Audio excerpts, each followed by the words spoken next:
Hello, good morning students. Myself Kamlesh Binalwani again represent you lesson 14 part 3rd, the India location, geological structure and physiography part 2nd. In part 2nd we had discussed the physiographic regions of India. In that parts, previously 2 parts we had discussed the northern mountainous and जो northern plain regions, peninsular plateau, archipelago and जो coastal regions. Now in this part we will discuss about the rock and the types of rock, minerals, types of minerals and soil formation and the types of soils which are presently or found in India. So now we start here. So students, as we talk about here that in our previous 2 parts we had discussed and talk about the physiographic regions of India, and now in this part, the physiography second part, we had discussed the rock. What is rock and types of rock? So a composite matter made up of one or more mineral is called a rock. Suppose a gold is a mineral and a marble is a mineral, silver is a minerals. So एक composite matter made up of one और मोर mineral, यानी कि ये तो सिर्फ एक mineral हुआ, जैसे अभी हमने बात की गोल्ड हैं, सिल्वर हैं, प्लेटिनम हैं, लेकिन एक या उससे ज़्यादा मिनरल से बना हुआ कोई composite matter, mixed matter rock कहलाता है. Rock can be hard as well as soft. Rock जितनी हार्ड हो सकती है उतनी ही सॉफ्ट भी हो सकती है. दे कैन बी पोरियस और नॉन पोरियस. यानी कि पोरियस का मीन्स छिद्रदार, उसमें छोटे छोटे छेद हो सकते हैं, या एकदम से प्लेन हो सकता है, जैसे marble is a non porous. And can be light और हैवी इन वेट. या तो वह वेट में लाइट भी हो सकती है वजन में, या फिर हैवी भी हो सकती है. So various types of rock are formed due to different process. Rock के बनने की भी अलग अलग प्रोसेस होती है. जैसे डायमंड एक रॉक है, लेकिन वह हार्डेस्ट फॉर्म है, उसके बनने की प्रोसेस ऑर्गेनिक प्रोसेस होती है, वह कार्बनिक प्रोसेस के द्वारा बनता है. एज इट पेट्रोलियम्स, ये सारे हमारे मिनरल्स वगैरह जो हैं, ये इन सभी के अलग अलग प्रोसेस होती हैं. So rock can be divided into 3 categories on the basis of their formation. हम उनके बनने की, उनके निर्माण होने की प्रक्रिया के आधार पर रॉक को 3 भागों में डिवाइड कर सकते हैं. First igneous rock, second stratified rocks and third metamorphic rock. यहाँ पे आपको टेबल दी गई है. इस टेबल में देखिए क्लियरली आपको दिखाई दे रहा है कि रॉक 3 तरह की होती है. सो इंस्ट्रक्टिव एंड एक्सट्रैक्टिव. इंस्ट्रक्टिव के अंदर हमने पहले बात की कि प्लूटोनिक या फिर जो हमारी ये प्लूटोनिक के पार्ट्स जो हैं हमारे यहाँ, जो प्लूटोनिक प्लेट्स हैं एंड हाइपर वेसल्स, ये सारे हमारे इंस्ट्रक्टिव रॉक्स होती हैं. इसके बाद में प्रोसेस होती है. सेकंड है एक्सप्रेसिव. इसमें वॉल्केनिक इरप्शंस के द्वारा जो रॉक से अर्थ की सरफेस के अंदर से बाहर आती है, वो सारी रॉक हमारी वॉल्केनिक इरप्शन से आती है, इसीलिए इसे एक्सप्रेसिव कहते हैं. स्ट्रेटिफाइड रॉक्स के अंदर इनऑर्गेनिक, केमिकली फॉर्म्ड और ऑर्गेनिक है. कुछ रॉक्स इनऑर्गेनिक बनती है, कुछ रॉक्स केमिकल से बनती है और कुछ ऑर्गेनिक प्रोसेस के द्वारा बनती है. एंड मेटामॉर्फिक रॉक के अंदर कुछ कांटेक्ट के द्वारा बनती है कि किसी अर्थ के पर्टिकुलर पार्ट में वहाँ का एनवायरनमेंट या वहाँ का जो जलवायु परिवर्तन पहले किस तरह से रहा होगा, उस बेस पे, प्लस कुछ होती है रीजनल. सो हम आगे इन रॉक्स के बारे में 1 बाय 1 पढ़ेंगे. इनके मेन टाइप्स के बारे में ही पढ़ेंगे। सो फर्स्ट है igneous rocks. The intense heat in the interior of the earth is responsible for the formation of these rocks. Intense यानी एक्सट्रीमली या बहुत ज़्यादा। सो जैसे जैसे हम अर्थ की इंटीरियर पार्ट्स की तरफ जाते हैं, अगर कोई वैसे घर पे अगर पानी का अगर कोई टैंक है उसके अंदर भी अगर आप जाते हैं तो आपको गर्मी लगने लगती है, आपको हीटिंग होने लगती है। इसीलिए जब हम अर्थ की सरफेस के अंदर अगर कोई डेप्थ करके अगर किसी डिगिंग प्रोसेस के दौरान अगर खड्डा खोद करके अंदर जाते हैं तो गर्मी बढ़ना शुरू हो जाती है। सो यानी कि अर्थ की इंटीरियर पार्ट्स के अंदर बहुत ज़्यादा हीट है, वही इनके बनने का कारण है। वह कैसे हैं? The interior of the earth remains very hot due to this heat. क्योंकि जैसे जैसे ये गर्मी बढ़ती जाती है, जैसे जैसे हम अर्थ की गहराई में जाते हैं, हीटिंग बढ़ती जाती है। उस हीटिंग के कारण जो मिनरल्स वगैरह या जो भी कंपोजिट मैटर अर्थ के इंटीरियर पार्ट में पाया जाता है वह हॉट होता है। So the matter here is in semi liquid states. आपने कभी किसी गोल्ड स्मिथ को या अगर किसी आयरन स्मिथ को देखा होगा आयरन को शेप देते हुए। वह शेप कैसे देता है? पहले उसे गर्म करता है। कहीं इस सारे गोल्ड स्मिथ के काम को देख के आए होंगे, आपके पेरेंट्स वगैरह ने देखा होगा कि जब हम गोल्ड को गर्म करते हैं तो गोल्ड के अंदर जो एक लिक्विड यानी कि एक उसमें फ्लेक्सिबलनेस आ जाता है, जिसके के द्वारा हम उसे हथौड़ी की चोट करके हम उसे उसके शेप में चेंजेस कर सकते हैं। सो अर्थ के अंदर पाई जाने वाली जितनी भी रॉक होती है वह इसी सेमी लिक्विड स्टेट्स में होती है, which is called as magma, जिसे कि मैग्मा के नाम से जाना जाता है। Eventually when this magma cool down rock are formed. जब धीरे धीरे ये मैग्मा जमा ठंडा हुआ तो उससे इग्नियस रॉक्स बनी। These rocks are formed due to the effect of heat, hence these are called igneous या आग्नेय rocks। क्योंकि यह अर्थ के अंदर पाई जाने वाली हीटिंग प्रोसेस से बनी है, इसीलिए इन्हें इग्नियस रॉक के नाम से जाना जाता है। In the formation of the crust of the earth these rocks were formed earliest. Earth की क्रस्ट के चारों के बनने के प्रोसेस में सबसे पहले यही रॉक बनी थी। So these are also called primary rocks. इसीलिए इन्हें प्राइमरी रॉक के नाम से भी जाना जाता है। जब अर्थ की सतह बनी, जब अर्थ सन से अलग होकर के एक गैसियस बाल के रूप में अपने एग्जिस्टेंस में आई थी, उसमें से धीरे धीरे इन्वायरमेंटिक कंडीशंस के कारण जब ये धीरे धीरे ठंडी हुई तो सबसे पहले क्या ठंडा होगा? इसके बाहर की सरफेस, और बाहर की सरफेस सबसे पहले ठंडी हुई, इसीलिए यह एज ए प्राइमरी रॉक के नाम से भी जानी जाती है। At many places in Rajasthan, Madhya Pradesh and southern peninsula in India such rocks are formed. Rajasthan, Madhya Pradesh और साउथर्न पेनिनसुला के कई भागों में यह रॉक पाई जाती है। Igneous rock are most solid of all rocks. जितनी भी रॉक आज तक हमारे नॉन में हैं, जितनी भी रॉक्स के बारे में हम जानते हैं, उनमें से सभी से जो हार्ड रॉक पाई जाती है वह या सॉलिड रॉक जो होती है वह इग्नियस रॉक होती है। Granite is a well known example of plutonic rocks. Plutonic और इग्नियस रॉक्स दोनों सेम है, कन्फ्यूज्ड मत होना। सो ग्रेनाइट इसका बेस्ट एग्जाम्पल है and basalt is also this type of rock. Basalt भी इसी का एक एग्जाम्पल है। आपसे अगर एग्जाम में पूछा जाता है कि write to example of the igneous rock, then you can write the granite and the basalt are the two example of the igneous rocks. Okay, now we take second rock, stratified rocks. So igneous rocks disintegrate due to the collective effects of water and other forces।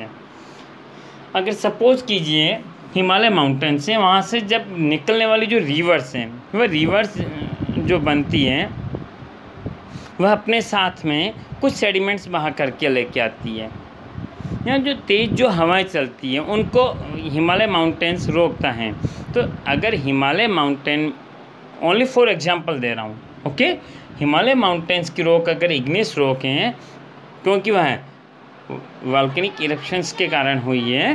तो जब वह rocks धीरे धीरे ठंडी होकर के फिर जब उनमें से नदियाँ वगैरह निकलती हैं या उनसे जब हवा टकराती है और उन रॉक के अंदर डिसइंटीग्रेशंस होता है, तो वह अपने सेडिमेंट्स किसी नीचे तलहटी में ला करके जमा करती है, जिससे हमने प्लेन के बारे में पढ़ा था कि प्लेन का फॉर्मेशन इसी तरह से होता है।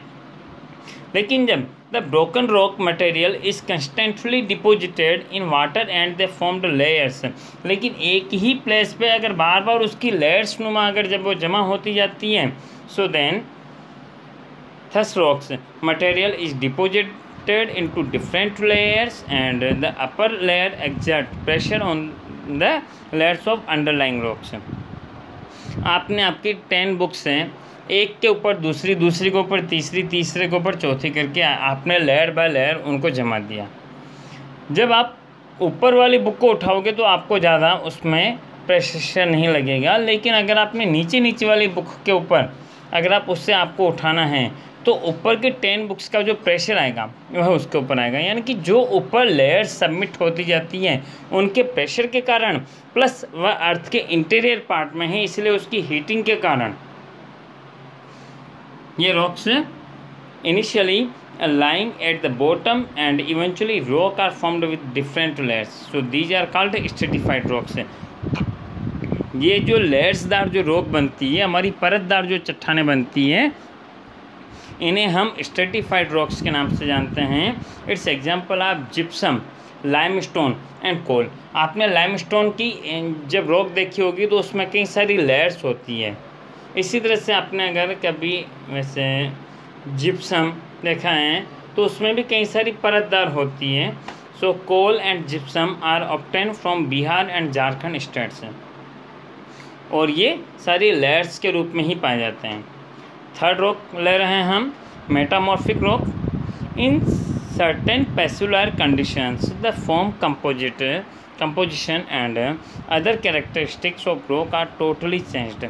अगर हजारों लाखों साल तक अगर वह रॉक जो कि हमारी सेडिमेंट्री रॉक बनी थी उसके अंदर जो दबे हुए ऑर्गेनिक मटेरियल्स अगर लाखों साल तक अगर एक ही जगह पर रहते हैं तो उनका केमिकली कंपोजिशन चेंज हो जाता है।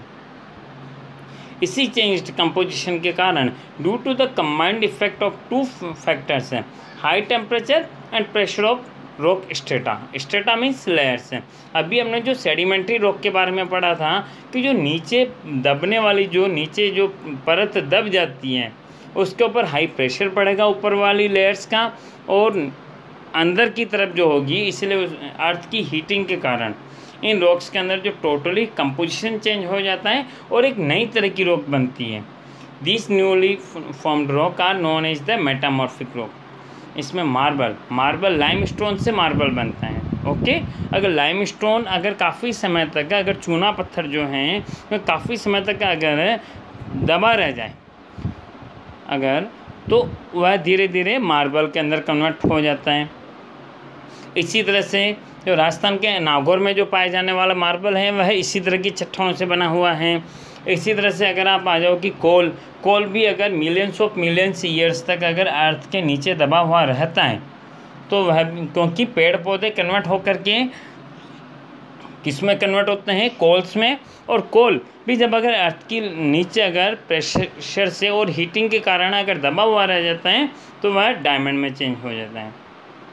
So marble and quartzites available in Rajasthan are their best examples. Okay, now we take the mineral. So what is mineral? Mineral is the matter which is formed due to natural, organic or inorganic process and has a specific chemical composition. Rock के अंदर chemical composition नहीं होता है। Rock के अंदर दो या दो से ज़्यादा तरह के मिनरल एक साथ हो सकते हैं, लेकिन जो मिनरल होता है वह उन रॉक के साथ में उनके एलॉय के साथ में मिलता है, एलॉय के रूप में मिलता है, लेकिन एक पर्टिकुलर मिनरल का अपना केमिकल कंपोजिशन होता है। Okay, mineral are available from the interior of the earth in solid, liquid and gaseous forms. Mineral ये कंपलसरी नहीं है कि आपको सॉलिड फॉर्म में ही मिलेंगे। मिनरल आपको लिक्विड फॉर्म में मिल सकता है, गैसियस फॉर्म में मिल सकता है।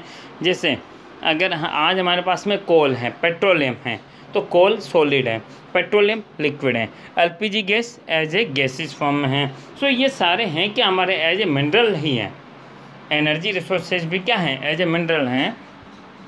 So, minerals are available from the interior of the earth in solid, liquid and gaseous form. Minerals depend on the geological structure of the surface of the earth. अर्थ की जिस तरह से जियोलॉजिकल स्ट्रक्चर होगी, desert partitions के अंदर आपको अलग mineral मिलेंगे, माउंटेनस रीजन के अंदर अलग मिनरल, एंड जो प्लेट्यू पार्ट होगा उसके अंदर अलग तरह के मिनरल आपको मिलेंगे। Minerals such as iron, copper, nickel, gold, silver etcetera are found in igneous rocks. ये जो सारे भी नाम हमने लिए हैं कि कॉपर है, निकल है, आयरन है, गोल्ड है, सिल्वर है, ये सारे आपको इग्नियस रॉक्स में मिलेंगे, क्योंकि इनकी फॉर्मेशन ये डायरेक्टली आपके अर्थ के इंटीरियर पार्ट से वॉल्केनिक इरप्शंस के रूप में ही आते हैं। Second, coal, mineral oils and natural gases are available from stratified rocks and while slate, marble, diamond etc. are available from metamorphic rocks. So classification of minerals, अगर हम देखें कि हम मिनरल का क्लासिफिकेशन नीचे दिए गए हिसाब से कर सकते हैं कि मिनरल हमारे मेनली 3 तरह के मिनरल होते हैं, metallic mineral, non metallic mineral, energy resources mineral. So metallic mineral के अंदर भी हमने उसके 4 तरह के क्लासिफिकेशन किए हैं उनके यूजेस के आधार पे। Precious metallic mineral, precious metallic mineral के अंदर गोल्ड, सिल्वर, प्लेटिनम जो कि सबसे ज़्यादा कीमती होते हैं। आज आप घर के अंदर आयरन्स की जो कबर्ड रखते हैं, गोल्ड के रखते हैं नहीं रखते हैं, क्यों कि गोल्ड काफ़ी प्रीसियस है। ओके, सो सेकंड है लाइट मेटेलिक मिनरल्स हैं। In this magnesium, bauxite, titaniums ये सारे हमारे लाइट मेटेलिक मिनरल्स हैं। थर्ड है mineral of general uses. General uses में जैसा भी हमने बात की कि एक आपके घर में पंखा है, कबर्ड हैं, या कोई भी एक गेट है, विंडो है, कुछ भी है, ये सारे एक जनरल मेटल से बनते हैं। तो ये सारे मिनरल हमारे जनरल मेटल के मिनरल हो गए। आपके घर में बर्तन है, चाहे वो आयरन के हो, स्टील के हो, कॉपर के हो, किसी के भी हो, ये सारे हमारा जनरल यूजेस वाले मिनरल्स होते हैं। इनमें iron, copper, lead, zinc, tin, निकल एक्सेट्रा।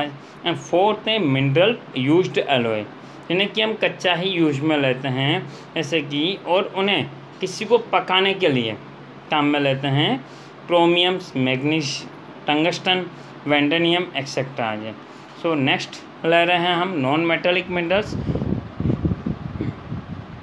अच्छा, अब साइंस में मेटेलिक और नॉन मेटेलिक के बारे में पढ़ चुके हैं कि मेटेलिक मिनरल्स के अंदर लश्कर होता है, जबकि नॉन मेटेलिक मिनरल के अंदर लश्कर नहीं होता है। सो नॉन मेटेलिक मिनरल्स के अंदर कौन कौन से मिनरल आ गए? Limestone, chalk, asbestos, mica, feldspar, gypsum, sulphur, diamonds etcetera आ जाए। थर्ड है energy giving resources. In these resources, coal, mineral oil and natural gases, uranium, thorium, etc. all are known as the energy resources. So in the given table, all minerals are classified here, and the famous geological regions of India presented here. So you make a table in your notebook. आप अपनी notebook के अंदर इसकी एक table बना लेना। इसमें iron, manganese, copper, bauxite, lead, mica, limestone हैं, ये जो भी मिनरल्स हैं इनके स्टेट्स की कौन कौन से स्टेट्स में पाए जाते हैं। इनमें बस फर्स्ट के 1, 2, 3 स्टेट्स आपको स्पेशली लर्न रखने हैं। जैसे आयरन के अंदर झारखंड, छत्तीसगढ़, आंध्र प्रदेश, अदर स्टेट में भी पाए जाता है, लेकिन फर्स्ट के जो 3 स्टेट्स दे करके रखे हैं वो आपको स्पेशली लर्न रखना है। चलो अब हम आगे ले रहे हैं soil. So what is soil? We know that soil is the basic resources for agriculture. आप एग्रीकल्चर करते हैं, आप मकान बनाते हैं, कुछ भी करते हैं, आप जो प्लान पार्टीशन पे करते हैं, प्लान हमारा किससे बना हुआ है? सोइल से। Beside agriculture, soil is also very important. Soil is a thin layer formed on the organic and inorganic matter on the surface of the earth. कि अर्थ की सरफेस पे जो एक पतली सी परत पाई जाती है ऑर्गेनिक और इनऑर्गेनिक मैटर्स की, उसे हम सोइल कहते हैं। Soil is related to the surface of the earth in the same way as and the apple with its skin. आपने सभी ने एप्पल देखा है, मैंगो देखा है, इसकी स्किन कितनी होती है? एप्पल की स्किन सबसे पतली होती है। हम एप्पल की बात कर सकते हैं यहाँ पे कि एप्पल की स्किन क्या जो जितनी पतली होती है, उसी तरह से अगर हम एप्पल की जगह पे अर्थ का एग्जांपल लेते हैं तो उसकी स्किन की जितनी ही मोटाई पाई जाएगी। अगर हम अर्थ का कोई डायग्राम बनाएं ग्लोब के रूप में तो उसकी लेयर्स जो सरफेस की मोटाई कितनी आएगी? Only as a equal the skin of an apple, कि एप्पल की स्किन की तरह ही उसकी मोटाई आएगी। So the thin layer on the crust of the earth is called soil. Simple सी डेफिनेशन है। अच्छा, सोइल फॉर्मेशन की प्रोसेस क्या होती है? Soil is the result of denudation of rocks. Denudation का मतलब विखंडन, पार्टीशंस, कि रॉक्स जब आपस में टूटती हैं और उनका जब पार्टीशंस होता है तो उससे सोइल बनती है। So the rock surface is eroded due to factor like temperature, rain, snow, air, vegetation and insects and it turn into powdery forms। जब भी अगर हवा चलती है, बारिश आती है या जब कोई भी अगर वेजिटेशन आती है, इंसेक्ट्स वगैरह, किन ही कारणों से अगर सन की हीट अगर ज़्यादा गिरती है, उन सारे कारणों से अर्थ की जो सरफेस है या जो रॉक की जो सरफेस है वह यानी कि एरोडेड होती रहती है, वह कटती रहती है, उसमें बिखरा होता रहता है। आप अगर एक ग्लास के ऊपर जोर से मारो, उसके ऊपर क्या आएगा? वह बिखरेगा नहीं, उसके ऊपर स्क्रैच आ जाएंगे, दरारें आ जाएगी। इसी तरह से हमारी जो अर्थ की सरफेस है वह भी एज एरोडेड होती है। इसी के कारण से जब ये धीरे धीरे कंटिन्यूस यही प्रोग्रेस होती है तो फिर वह धीरे धीरे पाउडरी फॉर्म में चेंज हो जाती है। So thus it form the land layers, जिसके कारण यह लैंड की लेयर बन जाती है। In this layer there are gravel, smaller stones, pebbles, soil particles etcetera which are known as regolith. इन्हें ही हम रेगोलिथ के नाम से जानते हैं। Please underline it. It contents only mineral contents, इसमें सिर्फ मिनरल से रिलेटेड ही कंटेंट्स होते हैं। Then the biotic matter, air and water are mixed with it. उसके बाद में जो बायोटिक मैटर्स होते हैं जैसे कि एयर और वाटर जब इसमें मिक्सड होते हैं तो ये सोइल बनती है। सो सोइल इंडिया में 6 टाइप्स की होती है। फर्स्ट है alluvial soil, second black soil, red soil, laterite soil, mountainous soil and desert soil. हम जल्दी ही इनको देख लेते हैं। उसके पहले एक बार ये मैप है हमारा। इस मैप के अंदर हमारे को सोइल्स के डिफरेंट एरियाज़ हमारे को देख करके रखे हैं कि कहाँ पर कौन सी सोइल पाई जाती है। इसको एक बार हमारे को हमारे नोटबुक के अंदर मैप लेके उसमें पेस्ट कर देना है, मैप में बना करके उसमें पेस्ट कर देना है ताकि हमारे को एग्ज़ाम के लिए यूज़फुल रहे और यह मैप आपके एग्ज़ाम के लिए भी यूज़फुल रहेगा। आप इसकी प्रैक्टिस कर लें, वो आपके लिए अच्छा है। सो फर्स्ट हम ले रहे हैं alluvial soil. Alluvial soil can be divided into 2 parts. हम एलुवियल सोइल को 2 पार्ट्स में डिवाइड कर सकते हैं। फर्स्ट है खादर एंड बांगर। खादर और बांगर के रूप में ये दोनों होते क्या है, एक बार इसे समझ लो। The soil formed due to the fresh alluvial deposit is known as khadar soil. जो नदियों के द्वारा बहा करके लाई गई जो जलोढ़ मिट्टी होती है, जो एलुवियल सोइल होती है, जो हर साल फ्रेश डिपॉजिट की जाती है, उसे खादर के नाम से जाना जाता है।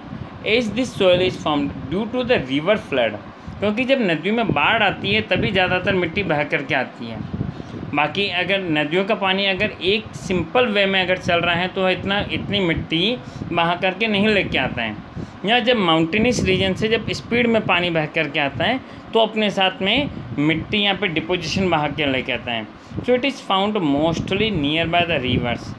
Generally such soil is Sandy, क्योंकि ये रिवर्स के आसपास में ये एरिया ज़्यादा पाई जाती है, ये सोइल ज़्यादा पाई जाती है, इसलिए ये सोइल सैंडी होती है। Soil contain old alluvium in the upper valley region of a river is called bangar soil. एक हमने पढ़ा खादर और दूसरा बांगर।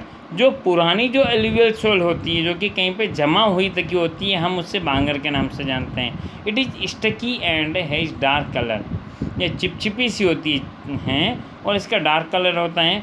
Alluvial soil is seen in many parts of the country. Alluvial soil हम हमारी कंट्री के कई सारे पार्ट्स में देख सकते हैं। The fertility is also different as different places है कि इनकी फर्टिलिटी अलग अलग स्टेट्स में अलग अलग होती हैं। Generally such soil is very fertile, वैसे ये सोयल बहुत ज़्यादा फर्टाइल होती है। And it is found in Punjab, Uttar Pradesh, Bihar and West Bengal. Okay, second soil है black soil. This soil is found mostly in Maharashtra, western Madhya Pradesh, Gujarat, Karnataka, Andhra Pradesh, Telangana and Tamil Nadu. So these are the regions where the black soil found, and black soil is the gift of peninsular plateau because this soil is very sticky and fertile. Due to the stickiness and fertileness of this soil, it is known as the gift of peninsular plateau, and it can contain humidity of the prolonged time. इसके अंदर इस मिट्टी में पानी को रोक के रखने की क्षमता सबसे ज़्यादा होती है। It is formed from the metamorphic rock and is very useful for cotton cultivation. ये सोयल जो होती है कॉटन की फसल के लिए सबसे ज़्यादा उपयोगी होती है। So that's why it has become famous as black cotton soil. इसी कारण से इसे ब्लैक कॉटन सोयल के नाम से जाना जाता है।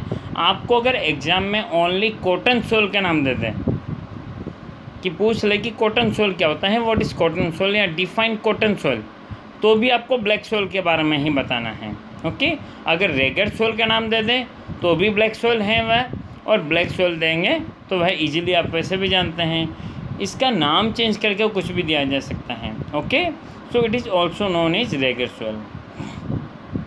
Third soil red soils. Such soil is found in region of igneous and metamorphic rocks. जिस रीजन में इग्नियस रॉक और मेटामॉर्फिक रॉक पाई जाती है उस रीजन के अंदर यह सोयल पाई जाती है। Its red colour is due to its ferrous and other humus contents. इस मिट्टी के अंदर फेरस जो कि आयरन की सबसे ज़्यादा मात्रा होती है, इसलिए इसका कलर रेड होता है। इसी कारण से इसका नाम ही रेड सोयल रख दिया। The soil is porous and fertile. यह सोयल फर्टाइल होती है। Such soil is seen in Goa, Tamil Nadu, Karnataka, Andhra Pradesh, Odisha and Jharkhand. यह soil specially Goa, Tamil Nadu, Karnataka, Andhra Pradesh, Odisha and Jharkhand में पाई जाती है। नेक्स्ट हम ले रहे हैं laterite soil. So laterite soil develop as a result of excessive erosion by rains. जब नदियों के अंदर बाढ़ आती है, जब नदियाँ बाढ़ लेकर के आती हैं तो उस समय वह रिवर बैंक के दोनों तरफ से मिट्टी को काट करके बहा के लेके जाती हैं। Due to heavy rain the humus content from the top soil descend into the lower strata which is called leachings. Earth की सरफेस पे, जो ऊपर की सरफेस पे फर्टाइल सोइल जो पाई जाती है, वह जब नदियों हेवी रेन्स के साथ में बह के चली जाती है तो उस प्रोसेस को लीचिंग के नाम से जाना जाता है। और जो नीचे वाली परत में as the soil contain less humus है, जिसमें कम ह्यूमस पाया जाता है एंड वह लेस फर्टाइल होती है, इसलिए इसे लेटेराइट सोइल के नाम से जाना जाता है। The red sandstones contains iron and aluminium से, और इसमें आयरन और एल्यूमिनियम की मात्रा पाई जाती है। The erosion of this rocks resulted in its red colour and such soil is found in mountainous region of Deccan, Karnataka, Kerala, Odisha and some parts of north east। उनके mountainous region में ये rocks पाई जाती है, soil पाई जाती है। next mountainous region, as you understand it from its name, कि mountainous region के नाम से जाना जाता है।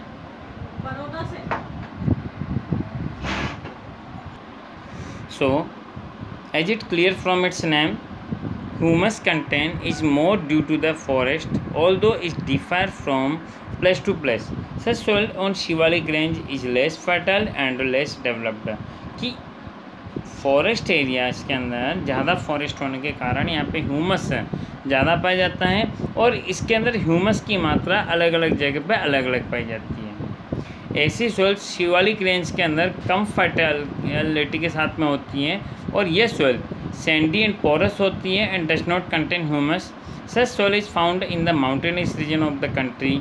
यह सोइल हमारी कंट्री के माउंटेनस रीजन में पाई जाती है। So such as in Meghalaya, Arunachal Pradesh, Eastern Hill Range, Uttarakhand, Himachal Pradesh and Jammu Kashmir states. Okay, and now last soil of our lesson, desert soil. Such soil is found in the arid and semi arid region, यानी रेगिस्तानी areas में जो हमारे desert areas में जो soil पाई जाती है, arid यानी शुष्क प्रदेश एंड सेमी एरिड यानी अर्ध शुष्क प्रदेश में ये मिट्टी पाई जाती है। इनमें गुजरात, राजस्थान, पंजाब एंड हरियाणा के कुछ रीजन आते हैं। The soil here is more alkalines and has less human contents है। अल्काइन मीन्स की सेलाइन, खारी मिट्टी पाई जाती है। Agriculture has been made possible in such only through irrigation है। अगर इस मिट्टी में इरिगेशन की फैसिलिटी प्रोवाइड की जाए तो ही यहाँ पे एग्रीकल्चर पॉसिबल है। सो हमने पढ़ा कि thus a large diversity in soils of the nation is seen due to the diversity in climate and relief features है। हमारी इंडिया के अंदर कई तरह के रिलीफ फीचर्स पाए जाते हैं। हमारे इंडिया के अंदर कई तरह के मिनरल्स पाए जाते हैं, कई तरह की रॉक्स पाई जाती हैं। सो डाइवर्सिटी हमें हर एक पार्ट में देखने को मिलती है। ओके, चलो ये हमारा लेसन यहीं पे ही कंप्लीट करते हैं। लेसन इज ओवर एंड आगे हम अब हमारा नेक्स्ट लेसन स्टार्ट करेंगे। Thank you for pay attention. Thanks a lot.